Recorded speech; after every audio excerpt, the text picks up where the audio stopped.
Good day, friends. Today is the 13th of January 2024.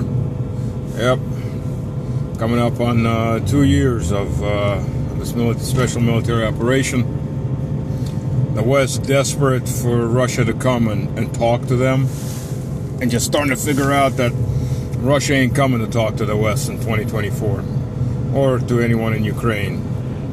That ship sailed, that train left the station, and hell, that whole port's been sunk, burned, destroyed, and nuked. There's nobody in the West except for Orban and now Roberts in Slovakia. There's nobody in the West in power that's trustworthy more than a lying rat, a bubonic plague-carrying rat. That is the entire Western elite, from head to toe. And nobody's going to talk to them. And their hubris, these subhuman morons like Merkel and Hollande bragged about how they pulled Putin by the nose to build up the Ukrainian army for war. Nobody forced them to say anything like that. I knew this was happening. I told people that you can't trust anybody in the West because they don't think of us as human beings. But, okay. Well, it is what it is. Not because I'm some kind of super genius, but because, I know these people, these animals from the inside out. I know what they think of us. Unfortunately, nobody listened. Well, unfortunately, I was right. So here we are. Not that I'm not trying to say I spoke on the level of Vladimir Vladimirovich or anybody on that level. But I did speak to people who were in the government in mid to upper mid levels. People that reported up to people who reported to Putin. But no, nobody wanted to listen to that. Nobody wanted to believe it.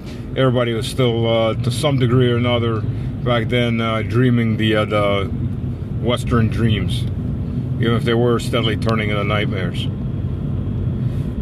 But okay. No point in beating that dead horse. It's deader and dead.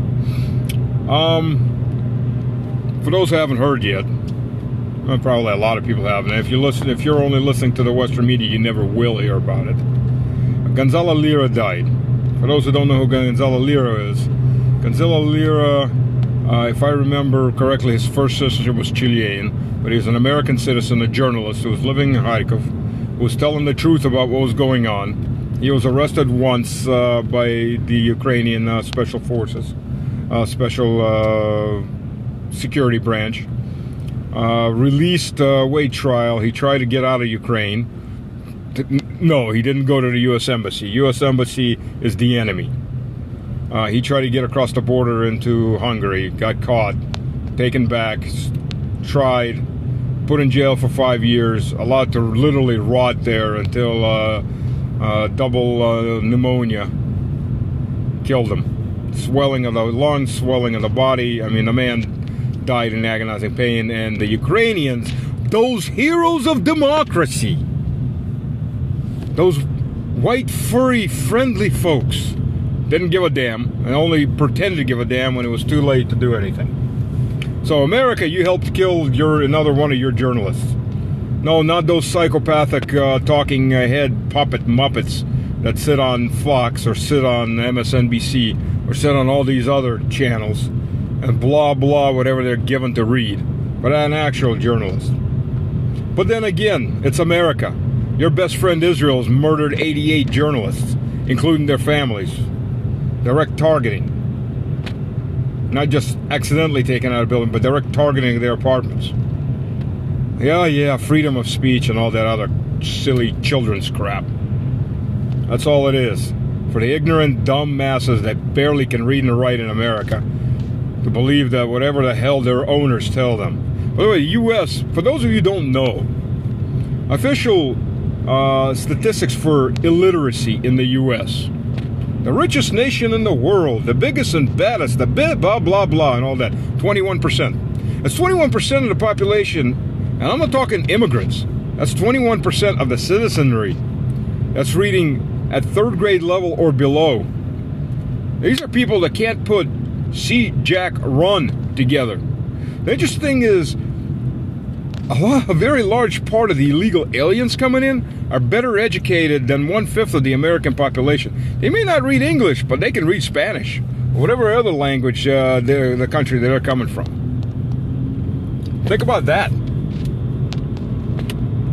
Great and wonderful superpower to be idolized. The country that's given by God to humanity to show you how to live. Oh yeah, and all the other silly crap that an illiterate public likes to understand and read, to make themselves feel better about their pretty shitty lot in life. 21% of the American citizenry cannot read and write. Yes, we have illiterates in Russia too. They're like 2% of the population. And this is considering the American education system is subpar. I mean, it's been on a downward slope since the 1960s. 1960s. I mean, my oldest daughter, went to a private school that had 1960s curricula, and that was a pretty damn high level of education standards.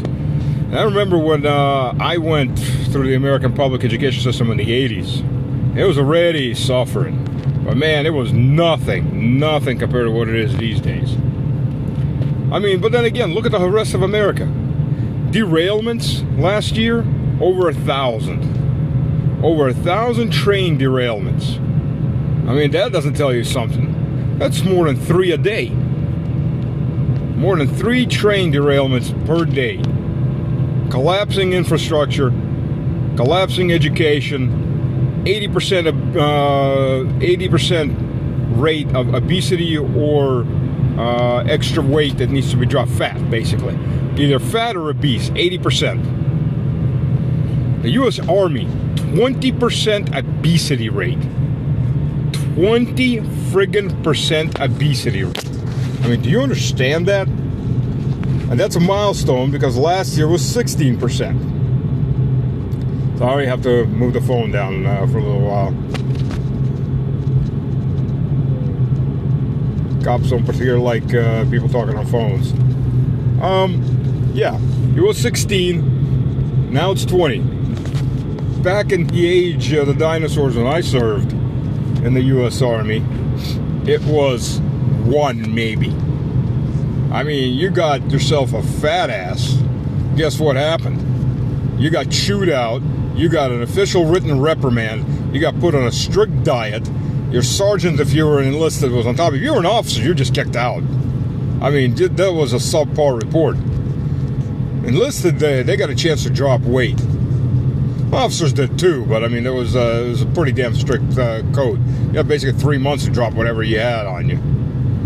Enlisted had a strict code because they had a sergeant that would sit over them. But I mean, for an officer to get a bad report, especially for weight, yeah, I mean, you might not get kicked out if you drop the weight, but it's going to look bad going forward. You're probably killing your career chances anyways. You might as well leave.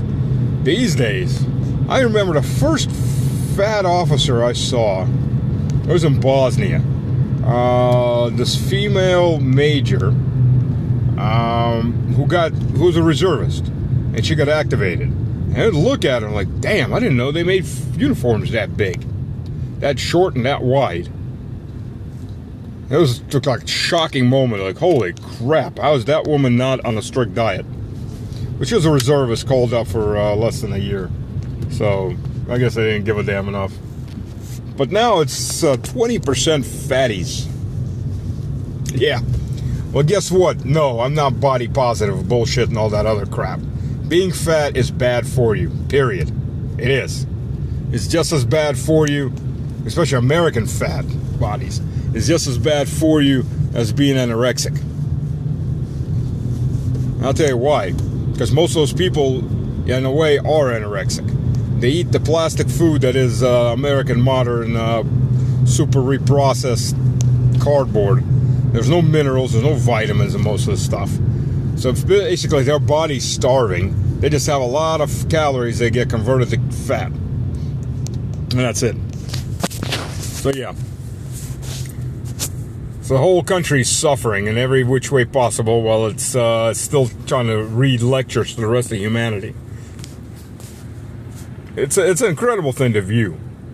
Yeah. And so anyways, we'll go back to Gonzalo Lira. Well, the guy told it he made reports from his apartment in Kharkov when the fighting was in Kharkov and Russia advanced and Russia retreated. He didn't get to see the new advances that are now going on. So, as the Ukrainian front is collapsing here, it's collapsing there. The Russian military is in no hurry. Why should it be?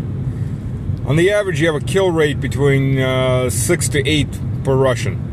During the vaunted counter-offensive, which is the offensive, it was getting up to 10 to 11 per Russian. And it's going to grow again, even on the defensive. Because Ukraine is quite literally, at this point, grabbing anything that moves. At least anything that moves that's male. And the list of professions for women that have to register for the front, and I mean the front, is growing constantly.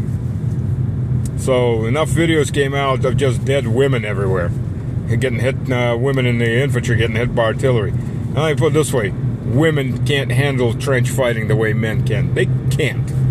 The dirty, nasty conditions, the heavy weight. There are exceptions. There always are exceptions. Problem is for feminists in the West, they build everything on those exceptions. Exceptions do not become the rule. As for these girls, they're being thrown in as meat just the same. The Ukrainian well, it's not a nationality. They're Russians. Let me put it that way. But Ukrainians, the citizenry of Ukraine anyways, particularly the Russian-speaking citizenry of Ukraine, of Central and what hasn't been liberated in Eastern Ukraine, is being recycled on the battlefield into fertilizer. Just massively being exterminated by being thrown in meat waves. So yeah, I mean, Russia, I love this little clip on the prisoner exchange. 240 prisoners, or Russian and 240 Ukrainian prisoners were exchanged. This was before Orthodox Christmas. And one of these U.S. rag and tags, we're trying to portray it as, and we don't know how few hundred Ukrainian prisoners are left in Russian custody. A few hundred? Over 80,000. Let's try that.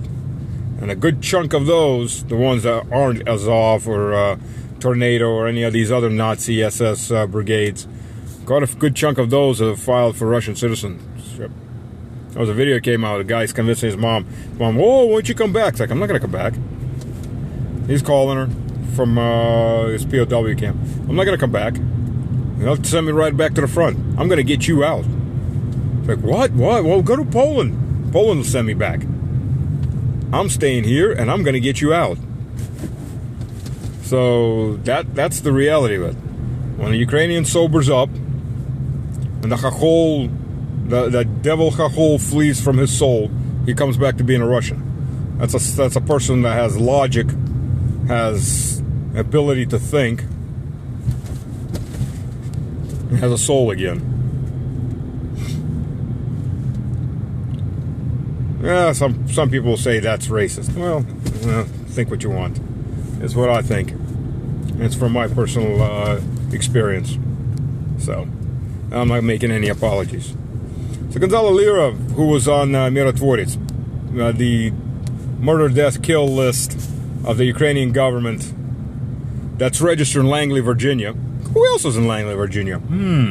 Yeah, by the way, yours truly, I'm also on that list.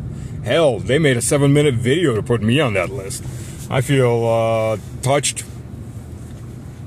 Most people, they just slap on there. They made an actual video for me. Well, it's not for me, but a friend of mine sent it to me. Have you seen this? I'm like, nope. Wow, that's interesting. That was about half a year ago. So yeah, there's dozens of American citizens, by the way, on that list. basically, including Tucker Carlson, Elon Musk, by the way, now. There was, if I remember correctly, there were some senators on there. So the U.S. government, just for everyone to understand, U.S. government is allowing its Muppet that is alive only. I'm just talking about Zelensky. I mean, the whole Ukraine is America's little Muppet. It's America's little used condom. Allowing it to create lists of American citizens for murder and attempt to murder them. That's the U.S. government. That is the regime of democracy. That is your constitutional rights right there, ladies and gentlemen. The U.S. murderous government is outsourcing assassination of political opponents to one of its Muppets. I mean, let's put it in the words of what it is. The U.S. illegitimate regime has its political opponents, especially the louder ones, on a murder, death, kill list, an assassination list. That its Muppet, Ukraine, that's fully dependent on the U.S. taxpayer. I mean, the U.S. taxpayer, Zelensky's budget that he signed had a fiscal hole of $48 billion. Because everything the little money that they are still collecting, everything's going to the military. And those $48 billion are the salaries of the bureaucrats, pensions, and so on and so on. The stuff of the government itself. And that's you. You and America's vassals, like the UK. That's all you peasants getting to pay for that. And that Muppet is out to murder American citizens who exercise their, well, in theory, their constitutional rights. So the U.S. government, the regime of Biden the bold, or Biden the absolutely not here space cadet, Biden the space cadet, and the sociopaths that surround him, maybe they place those people on that list themselves and use Ukraine as a cover for their assassination lists. I wouldn't put it past them.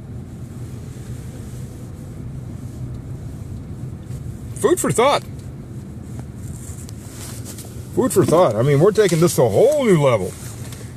They're actually outsourcing murdering their political opponents. Yeah, they're advanced. They're progressives. They're so progressive. That's right. They're so progressive they won't even kill you themselves. They'll use a 2-bit psycho and his band of merry psychopaths and Nazis to go kill you. Hell, I wonder how many of those people are in the U.S. right now. Those Ukrainian hit squads. Think about that. Food for thought. Go with God and be careful. And prepare for what's coming. Because America is in a shitstorm, ladies and gentlemen. It's going to go bad. It's going to go real bad. It's going to go Civil War bad. Well, let's hope the South rises again.